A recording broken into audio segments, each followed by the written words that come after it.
For the better part of the last 3 decades, you had to pull out one of these if you wanted to play classic Nintendo games. More recently, you might have picked up some old games on Nintendo's Wii or Wii U Virtual Console. Now there's a better way. This is the NES Classic Edition.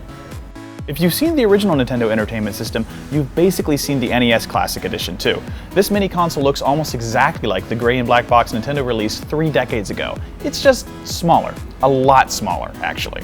The NES Classic Edition fits easily in the palm of your hand, and in fact, it's barely longer than its own game controller at its widest point. This attention to detail is fantastic, despite the console's minuscule size. See those tiny buttons? They both work, and the power button feels exactly like the springy on switch of Nintendo's original console. Setting up the NES Classic Edition couldn't be easier. All it needs is power from your TV's USB port and an HDMI cable. It boots up pretty quickly too. Within seconds of pressing the power button, the console boots into a charming 8-bit style game menu with a horizontal carousel of 30 games. You won't be able to buy any new games for the NES Classic, but you may not have to. The console's built-in library is packed with some of the Nintendo Entertainment System's best titles, including classics like Metroid, Final Fantasy, Mega Man 2, Castlevania, The Legend of Zelda, and Super Mario Bros. 1, 2, and 3.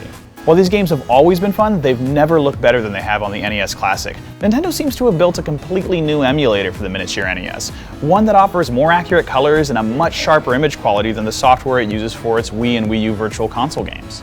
You can even customize how the games look to a certain extent by picking between a pixel perfect mode, a sharp 4:3 presentation, or a CRT filter that simulates the blur and scan lines on old television sets. It also lets players keep 4 suspend points per game that allow them to save at any point, the perfect tool for helping you beat some of the NES's more challenging titles. We're looking at you, Ghosts and Goblins. The NES Classic Edition's included controller is almost a perfect recreation of the gamepad that shipped with the original Nintendo too. Unfortunately, it's also the console's biggest flaw. The square controller feels just right, but its cable is only 2.5 feet long, forcing you to sit awfully close to the TV.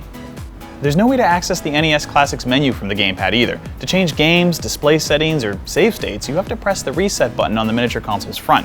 This situation gets even weirder when you realize the NES Classic's controller uses the same connector as the Wii Remote accessory port. If you plug in a Wii Classic controller, the home button works just fine. This means the console's shortcomings can be solved with cable extensions and third-party Wii controllers, but it's strange that it's a problem to begin with. If you can deal with the short controller cables and the lack of a dedicated menu button, the NES Classic Edition is a great value. It has everything a nostalgic gamer could want: an iconic design, 30 classic NES games, and pixel-perfect emulation. And at $60, it's only about $2 a game. That's not a bad deal.